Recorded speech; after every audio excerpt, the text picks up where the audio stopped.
Olá pessoal, tudo bem? Sejam bem-vindos à continuação da nossa aula.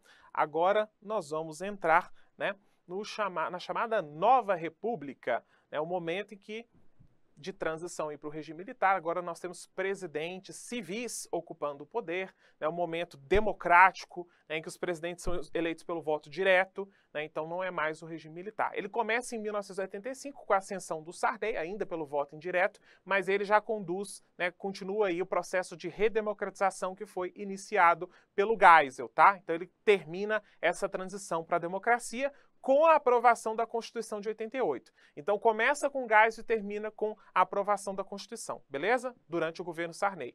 Em seguida nós temos mais presidentes aqui, como o Collor, Itamar, FHC, Lula, Dilma, Temer, Bolsonaro, tá? Aí veja que o do Bolsonaro ainda está com o mandato aí terminando, Pelo menos no momento da gravação, que ainda não acabou, então a gente colocou aqui, o espacinho vazio, porque o mandato dele ainda está em curso, beleza? Só que vai cair Bolsonaro na sua prova? Não vai. Vai cair Temer na sua prova? Também não. Vai cair Dilma na sua prova? Também não. Vai cair Lula na sua prova? Muito pouco provável também. Então, aqui nos nossos próximos blocos, a gente vai ver os governos que têm chances de cair na sua prova, que são Sarney, Collor, Itamar e FHC, tá bom? Beleza? Então a gente não vai falar de toda a Nova República, até porque de Lula em diante, de Lula a Bolsonaro, é muito pouco provável, Quase, as chances são mínimas mesmo de cair na sua prova, beleza? Então a gente vai focar naquilo que é importante. A gente já pode, desse período que a gente vai tratar, destacar algumas coisas. Os governos Sarney e Collor, mantêm aí o quadro econômico do Figueiredo, de hiperinflação, Eles tentam resolver a hiperinflação, não dá certo, então já estou adiantando aqui, dando um spoiler para vocês. A gente só vai conquistar a estabilidade econômica mesmo com do governo Itamar, que vai ser aprovado o chamado Plano Real, e também vai ser criado aqui, e isso vai ser continuado durante o governo FHC também, as políticas econômicas que começam com o Plano Real. Então a nossa estabilidade econômica, a gente só consegue alcançar a partir do governo Itamar Franco, beleza? Bom, mas vamos começar falando do Sarney. O governo Sarney ele vai de 85 até 90. O Sarney, esse camarada, esse bigodinho bonito aqui, que falava brasileiros e brasileiras, O Sarney, ele acaba se tornando presidente em caráter permanente após a impossibilidade do Tancredo de assumir o poder, E a gente tem aqui nesse contexto uma tentativa do Sarney de dar continuidade, às medidas democratizantes. Então o que ele vai fazer? Ele vai suspender concessões de rádio e TV que foram feitas pelo Figueiredo, vai permitir que os dirigentes sindicais que perderam seus mandatos por questões políticas voltem a exercer suas atividades, não tem problema, estende o direito de voto para os analfabetos, coisa que não existia desde 1881, desde o final do Segundo Reinado. Agora os analfabetos passam a ter direito de voto, eles não são obrigados a votar, mas com o Sarney eles passam a ter direito de voto, tá bom? E assim é até hoje. O que mais? Legalizou os partidos comunistas, pode voltar, não tem problema. Alterou a legislação eleitoral para permitir que novos partidos continuassem a ser criados, favoreceu que novos partidos surgissem. Começou a surgir um monte também, Reestabeleceu eleições diretas também para presidente e para municípios considerados áreas de segurança nacional. Como assim? Pessoal, a partir do governo Costa e Silva, alguns municípios não podiam escolher seus próprios prefeitos, eles tinham que ser escolhidos aí pelos governadores, porque eram municípios que eram próximos ali de áreas militares, que eram próximos de estâncias hidrominerais, que eram próximos de portos. Então, aqueles municípios que tinham ali, que eram próximos de áreas consideradas de estratégicas pelo regime militar, eles não podiam escolher seus próprios prefeitos. Quem escolhia eram os governadores. Então, era indiretamente, era indicado, tá bom? Bom, o Sarney, ele ganha uma bomba aqui, do final do regime militar, que é a hiperinflação. O que ele faz, então? Ele vai tentar resolver isso desenvolvendo o chamado plano cruzado, porque a situação econômica aqui não vai bem. Então você precisa saber, isso é importante. Qual é o nome do plano econômico, da política econômica, né, do início aqui do governo Sarney? Plano cruzado. A gente vai ver que tem outros, mas o primeiro foi esse. O que o plano cruzado vai tentar fazer? Como a inflação aqui era muito grande nesse contexto, né, era muito comum assim, as pessoas receber o salário e já ia correndo para o supermercado, né, para tentar pegar os melhores preços, porque aquele preço já não existia no dia seguinte, porque a inflação subia assim vertiginosamente de um dia para o outro. Você chegava um dia para comprar um pacote de arroz no supermercado, no dia seguinte o preço já tinha subido 5 vezes. Então era uma loucura fazer compra, viver aqui nessa época, quando o produto estava, né, com um custo menor, já estocavam ali 5, 10 quilos de arroz dentro de casa, né? Inclusive, você vê aí a casa da sua avó, né, de pessoas que viveram essa época, era comum ter despensa em casa, né? Esse cômodo nem existe mais hoje, né? Em apartamentos novos, em casas novas, né? Mas antigamente era muito comum ter despensa, porque as pessoas tinham que estocar comida, a inflação aqui o tempo todo, galopante, né? Então, veja como que, né, até os nossos hábitos vão se alterando aí em relação à situação econômica que a gente está vivendo, né? Até os cômodos da nossa casa. Olha só, nessa época, o que o plano cruzado vai tentar fazer para resolver esse problema? O plano cruzado vai introduzir uma nova moeda, o cruzado, ao mesmo tempo em que vai congelar preços, né? De que maneira? Tal preço não pode custar mais do que isso. Então, ele vai tabelar os preços mesmo, né? Os produtos mais importantes aqui, considerados essenciais, eles vão ter preços tabelados, vão ser congelados mesmo, tá bom?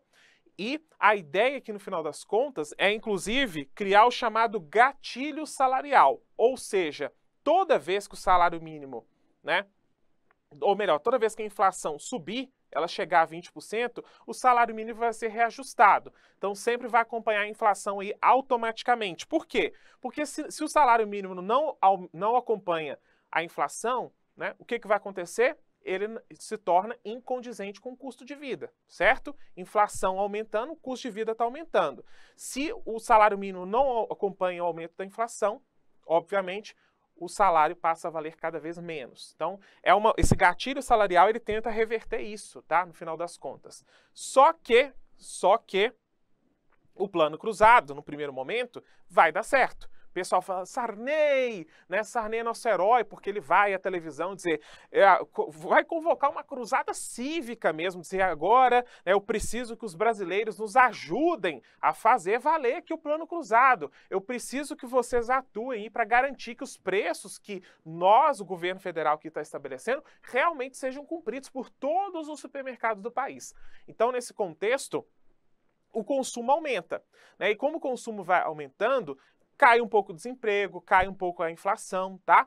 E as pessoas passam a atuar como fiscais do Sarney mesmo. Tem gente que chega no supermercado e chama a polícia pro gerente, né? Muitos gerentes foram presos aqui nessa época, quando o preço estava, né, incondizente com a tabela e com o tabelamento estabelecido aqui. Inclusive, tem imagens ótimas dessa época, né? De gente falando, eu fecho esse supermercado, fechando mesmo o supermercado, o povo indo fechar, eu fecho esse supermercado em nome do presidente Sarney. E era uma confusão na época, né? E nessa época, muita gente denunciava e gerente de supermercado para a SUNAB, né? A Superintendência de Abastecimento e Preços, que era o pessoal que fazia o tabelamento. Então, muitos gerentes de supermercado foram presos aqui nesse contexto, né?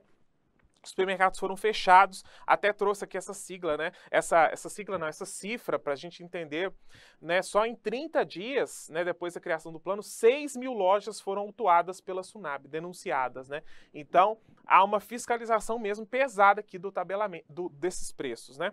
Só que, depois de certo tempo, não teve como o plano cruzado continuar dando certo. Por quê? Se o preço está controlado, né, agora o povo pode comprar. E aí o povo vai comprar mesmo, e compra muito, muito, muito, muito. Então o consumo, bum, né, vira aquela loucura, todo mundo comprando muito. E aí o que começa a acontecer? A indústria, né, e o campo não acompanham o consumo. Então começa a faltar produto. E se começa a faltar produto, os que têm para vender, né, o que vai acontecer? Os produtores vão falar assim, né, os donos do supermercado, ó, até tem aqui ainda algumas latas de óleo, né? Tô chutando aqui uma coisa. Tem aqui algumas coisas, mas, né, como está faltando, né, você vai precisar de pagar um pouco mais. Então veja que a medida do Sarney de congelar os preços não dá muito certo, porque aí, né, se cobra o valor tabelado, mas por baixo dos panos se cobra um acréscimo, né, que é o chamado ágio, né? Então, os comerciantes deram um jeito ali de dobrar esse tabelamento, até porque os produtos estão acabando. Então, eles tinham possibilidade de falar, ó, você precisa pagar um pouco mais aqui, que é esse ágio, né, como fica conhecido. Então, a mercadoria, né, ela, né, vendia-se pelo preço tabelado, mas o consumidor tinha que pagar uma quantidade a mais, né, porque para obter ali, porque os produtos estavam faltando, acabava que tinha que pagar um pouquinho a mais, não tinha jeito. Então, um retorno disfarçado da inflação. Beleza? Deu para entender? Então, o plano cruzado dá certo? Não dá certo. Num primeiro momento parece que vai dar certo, o pessoal fica eufórico, começa a consumir demais, não dá certo. Beleza? Então,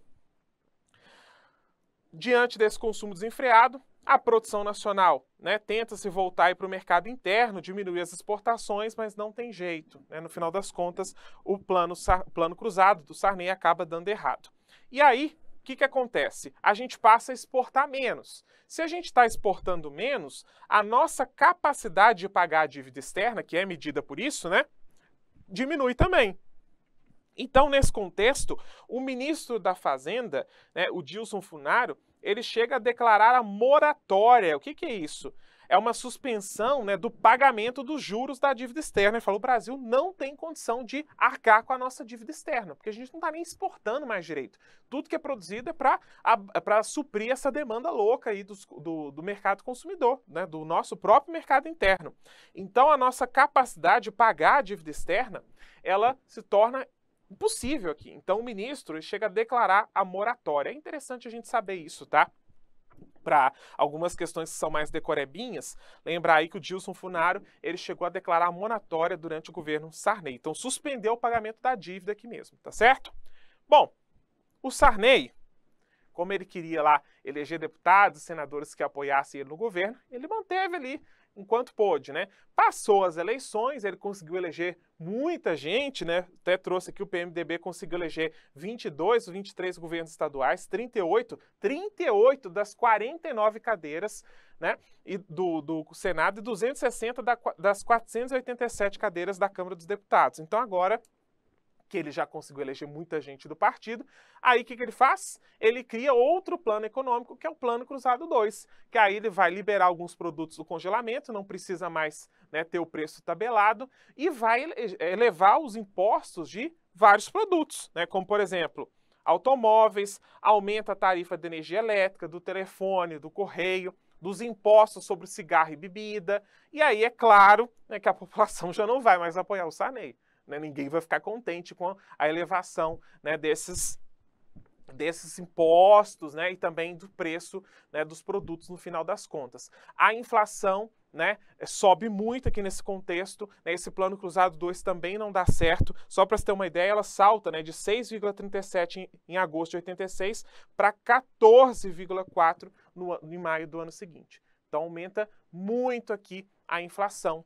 Tá? Inclusive o Sarney foi chamado, né, de estelionatário, fez estelionato eleitoral, porque manteve lá o plano cruzado só até a época da eleição. Né? Depois, inclusive, ele já criou outro plano cruzado. O Funaro, ele se demite aqui, né, porque claramente a política econômica dele não estava dando certo, e no lugar do Funaro entra um camarada chamado Bresser Pereira.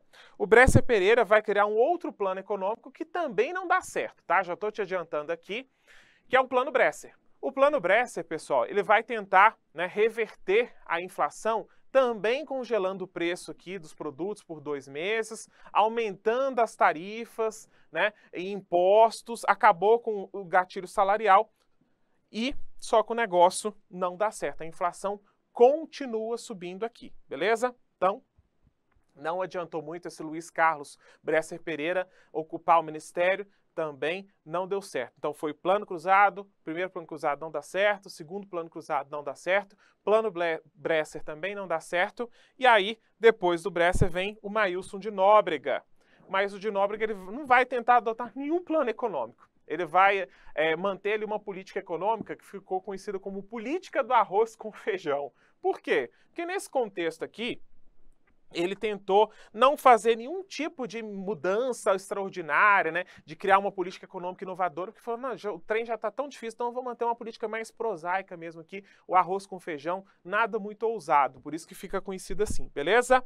Basicamente só vai abrir economia para o capital externo, tentar cortar gastos, privatizar estatais, né, só que continua subindo a inflação aqui. O Sarney até dizia, né? Eu sou tudo pelo social, né? Mas não adiantava, né?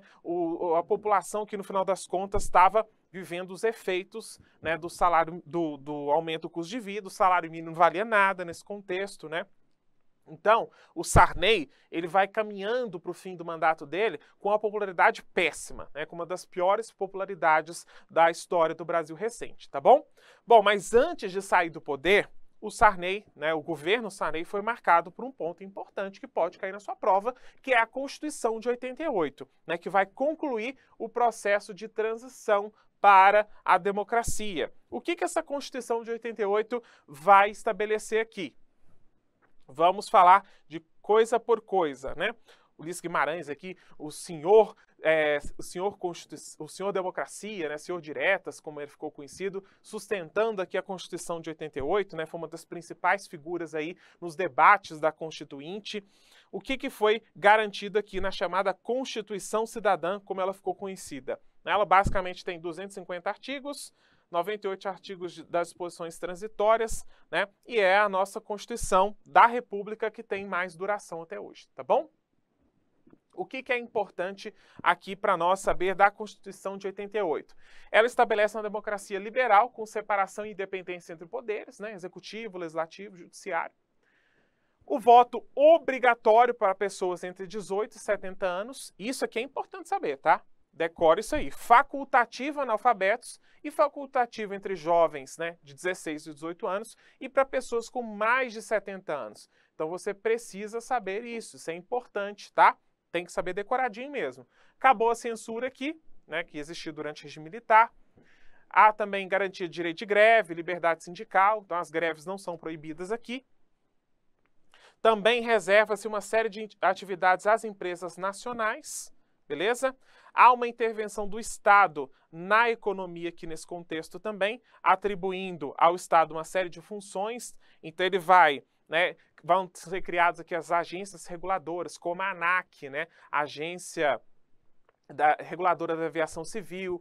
Vamos ter também a Anatel, que vai regular o ramo, né, das empresas de telefonia. Então o Estado atua, né, por meio das suas agências reguladoras que vão, né, tentar manter aí certa interferência, né, como o próprio nome sugere, certa regulação de algumas atividades feitas por empresas privadas, tá bom?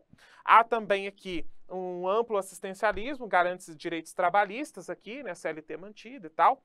Também tem certa descentralização administrativa, somos uma república federativa, então estados e municípios têm muita autonomia, né? Os estados têm suas próprias constituições, os municípios têm suas leis orgânicas que equivalem a espécie de constituições, né? Então há uma ampla autonomia aqui no final das contas administrativa por parte de estados e municípios em relação à União, beleza? Fechou? O que mais? Temos também alguns artigos que tratam de direitos das crianças, dos adolescentes, e tem uma parte também, né, que são os chamados direitos difusos, que surgem aqui, como, por exemplo, direito do consumidor, né, direito ao meio ambiente, coisas que não existiam antes nas outras constituições, tá bom? E é um direito coletivo, né? Você não tem individualmente direito ao meio ambiente, né? É algo, né, que é da coletividade, tá bom? Um ponto interessante, né, é focar na questão da população negra e da população indígena aqui nesse contexto, porque temos pontos da Constituição que tratam disso. Em relação à população negra ou afro-brasileira, o governo Sarney já tinha sancionado, antes mesmo da criação da Constituição, a chamada Lei K.O., né? Ela é assim conhecida pela participação significativa do deputado de mesmo sobrenome, né, que vai ter uma atuação muito grande aqui, né, para o combate ao racismo mesmo. Então essa Lei K.O., ela vai prever pena de até 5 anos, né, por discriminação de raça, de cor, de etnia, de religião ou procedência nacional. Então, se você cometer qualquer tipo, né, de de discriminação nesse sentido, né, a Lei K.O. foi criada aí para punir isso, tá? Então, nesse contexto, essa lei depois, né, logo em seguida, nos debates da Constituinte, essa lei K.O. ela acabou sendo incluída, tá? Então a nossa Constituição de 88, ela considera o racismo um crime inafiançável e imprescritível, ou seja, não tem como você, né, pagar ali uma indenização e tá solto, né, e nem prescritível porque nunca prescreve, ou seja, né, se foi cometido há 20 anos atrás, 30 anos atrás, não faz diferença, ele ainda, né, deve ser punido de todo jeito, tá? Então o racismo aqui se torna o crime de racismo, né, que antes já havia sido condenável, né, pela Lei K.O., ele é incluído na Constituição de 88, beleza? A Constituição de 88, ela também tem uma questão importante em relação aos povos indígenas, porque ela reconhece, né, tem artigos especiais exclusivamente voltados aos povos indígenas. Por que exclusivamente aos povos indígenas? Porque aqui, pessoal, a gente vive numa democracia, né?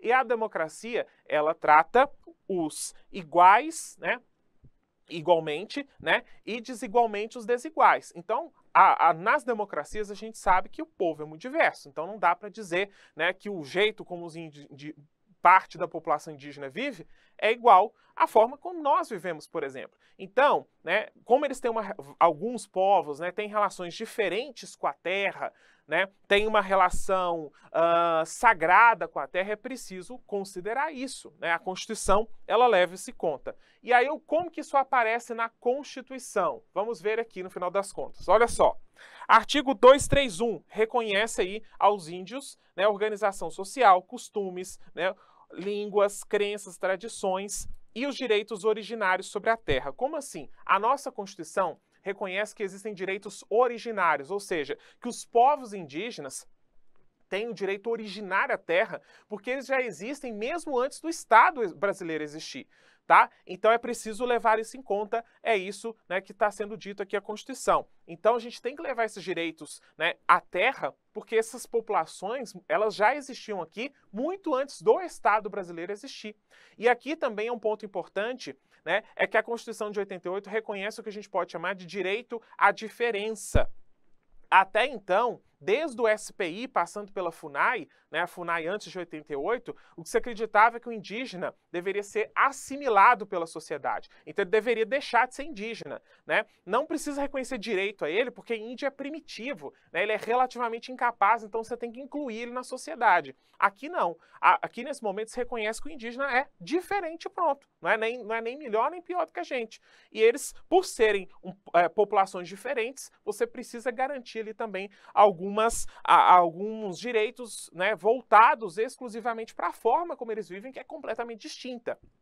Então, a gente observa aqui em relação à terra, por exemplo, que diz o seguinte, o artigo 2º, parágrafo 2º aqui. As terras tradicionalmente ocupadas pelos índios destinam-se à sua posse permanente, cabendo-lhes o usufruto exclusivo das riquezas do solo, dos rios e dos lagos nelas existentes. Então aqui, né, cria-se uma obrigação da FUNAI de avançar no processo de demarcação de terras indígenas, né, porque os indígenas têm direito à terra, e também tem direito à diferença, né? À manutenção da própria língua, aos costumes. Então o Estado deve garantir, né, que essas culturas permaneçam, né, que essas culturas não sejam combatidas e também que os povos indígenas tenham realmente o direito à terra, beleza? Então a Constituição de 88, ela deixa de considerar o indígena relativamente incapaz, como existiu durante basicamente toda a história do Brasil, né? E passa a considerá-lo como um cidadão brasileiro, cuja autonomia e os direitos também devem ser respeitados, beleza? Para a gente fechar, pessoal, o governo Sarney, né, o final dele é marcado pela campanha de 89. A nossa Constituição aqui, né, a Constituição de 88, ela já estabelece eleições diretas para presidente. Então, o primeiro presidente eleito depois do Sarney, que é o Collor, vai ser o primeiro presidente eleito, né, pelo voto direto, ou seja, o povo foi lá votar nele, tá certo? Então, cuidado, isso pode surgir como pegadinha na prova, beleza? Olha só. Nas eleições de 89, tivemos vários nomes, né? Mais de 22 chapas diferentes de candidatos, mas para o segundo turno só foram dois, o Lula, do PT, né? E o Fernando Collor de Mello, do Partido da Renovação Nacional, que era um partido nanico, né? Hoje a gente nem conhece mais essa sigla, né? Então temos aí a foto do Collor e do Lula num debate, né? Conduzido pela Marília Gabriela aqui no fundo.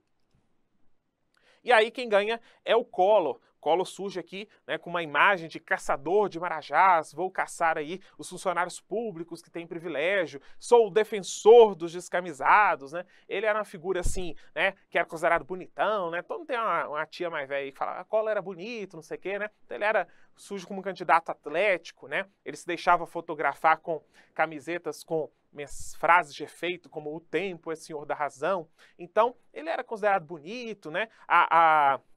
Para os grandes meios de imprensa aqui, né, que cobriram as eleições, ele era melhor do que o Lula. O Lula também surge aqui numa época em que o socialismo, né, no mundo inteiro está sendo questionado, crise da União Soviética, então seria difícil um candidato ligado à esquerda vencer aqui no Brasil, considerando o contexto mundial. Então, nessa eleição, o Collor vence, né, com 49,84% dos votos. Beleza? Então, o nosso primeiro presidente eleito pelo voto direto foi o Fernando Collor de Mello, que é assunto do nosso próximo bloco. Beleza? Então, já estou te esperando lá. Um abraço. Tchau!